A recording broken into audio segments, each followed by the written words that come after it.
What is going on, everybody? For those who don't know, I go by BLSG, and this is another Sixers post-game video. If you guys are new to this channel and love talking Philly sports nearly every single day, go down below and hit the subscribe button, smash the like button, and make sure you turn on the notification bell wherever it is on both sides of your screen so you guys are instantly notified whenever I upload a new video. Now, last night, the Philadelphia 76ers defeated the Toronto Raptors by a final score of 100-93. It was a really close game, and before we get further into the video, you guys might be asking yourselves, BLSG, why are you wearing a coat inside? I'll tell you later. Anyway, let's get right into the video. The Sixers defeated, for a recap, they defeated the Toronto Raptors 100-93. It was a really close game. When Joel Embiid went down with that knee injury when he tripped over Pascal Siakam, it really concerned me that the Sixers were going to lose, but he came back and shocked the whole Sixers bench and managed to get a lot of points to help the Sixers beat the Toronto Raptors. So with all that being said, let's get right into some Sixers and Raptors stats. So first, we're going to start with the Raptors. Number 1, for the Raptors' top 3 shooters. Number 1, Kyle Lowry, 24 points, 8 rebounds, 9 assists. A really well-played game by Mr. Crybaby, aka Kyle Lowry. He went 18 for 32 overall in shooting, which is a 56%. And my overall grade for that, since he was the best shooter that came out on top for the Toronto Raptors team, I gave him a 72%, which is a D+. Next, and second up, OG Anunoby. He had 20 points, 6 rebounds, 2 assists. A very well-played game by OG Anunoby for a starter. He was 13 for 20 overall, which is a 65%. But based on the way that he did play, got 20 points and 6 rebounds, that really brought his grade up, in my opinion. And my overall grade for OG Anunoby is a 71%, which is also known as a D+. Finally, you have Pascal Siakam, who had 20 points, 6 rebounds, but no assists in the game.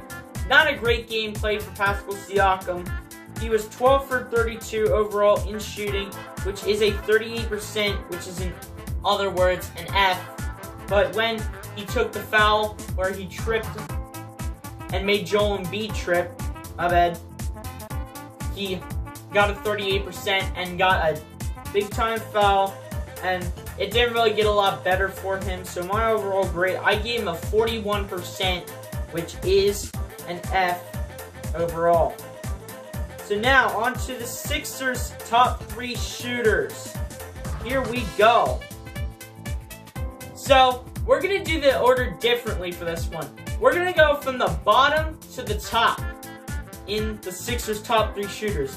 Number 3 in shooting, with 17 points, 6 rebounds, 4 assists, went 12 for 21 with a 57% overall. My overall grade was a 75% with the C grading. And ladies and gentlemen, Seth Curry, baby! Let's get it! Seth Curry was the guy who got a top 3 spot, in my opinion, right there. Seth Curry on the back. Oh yeah, Seth Curry finally had his chance to become a top 3 shooter for the Philadelphia 76ers last night against Toronto. Second, coming in second now, is Tobias Harris, who had 26 points, 11 rebounds, and 3 assists. Tobias Harris played a really well-played game for the Philadelphia 76ers. He went 15 for 27 in his overall shooting, which is a 56%, but since it was his first game where he actually got in the top 3 shooting area, I brought his grade up to a 77% overall with the C+ rating. And finally, for your number one shooter on the Philadelphia 76ers with 29 points, 16 rebounds, 4 assists, who went 22 for 39, which is a 56%, but my overall grade was an 82% with a C+ rating. Ladies and gentlemen, let's welcome the mighty Joel Embiid. Yes, Joel Embiid deserving an 82% rating in this game for the Philadelphia 76ers when he came back from the injury as a 7-foot, 280-pounder center. As him at that position, coming back as a 7-foot, 280-pounder center. I'm really impressed with the performance by Joel Embiid when he came back, sat on the bench for a little bit, and came out and put up a lot of points for the Philadelphia 76ers, as the Sixers were able to defeat the Toronto Raptors 100-93. They had one heck of a performance. They struggled when Joel Embiid was not out there and when Dwight Howard had to come out there and get some minutes in. When Joel Embiid came back and was on the bench, all the Sixers started to get excited that there was good news that Joel Embiid did not stay in the locker room for the rest of the game. And he was able to really be a difference maker as he was able to bring the Sixers back into the game and go up with a 193 win, as the Sixers will move up to 3-1 on the season, tied for 4th in the Eastern Conference with the Indiana Pacers, and the Raptors will move down to 0-3 on the season. So not a good looking season as of now for the Toronto Raptors, but we'll see how they roll. And the Sixers have the Orlando Magic tomorrow, so we'll see what happens there. Hopefully Joel Embiid does not go down, because one of the picks that we wanted, also known as Cole Anthony out of North Carolina, will be there to try to face us, as we will take him on with our buds Ben Simmons, Joel Embiid, Seth Curry, Tobias Harris. All these guys from the Philadelphia 76ers organization will all be there to help out to try to beat the Orlando Magic.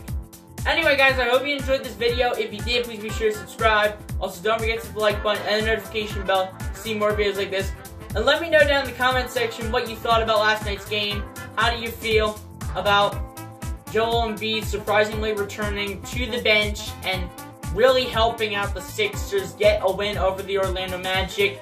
It kind of made me a little worried and nervous that we would lose to the Raptors, but once Joel Embiid came back on the bench, it looked like a good sign, and when I saw him back on the court, he really started to get it rolling and really helped the Philadelphia 76ers just get the dub, 193. Anyway, guys, see you next time. Peace out.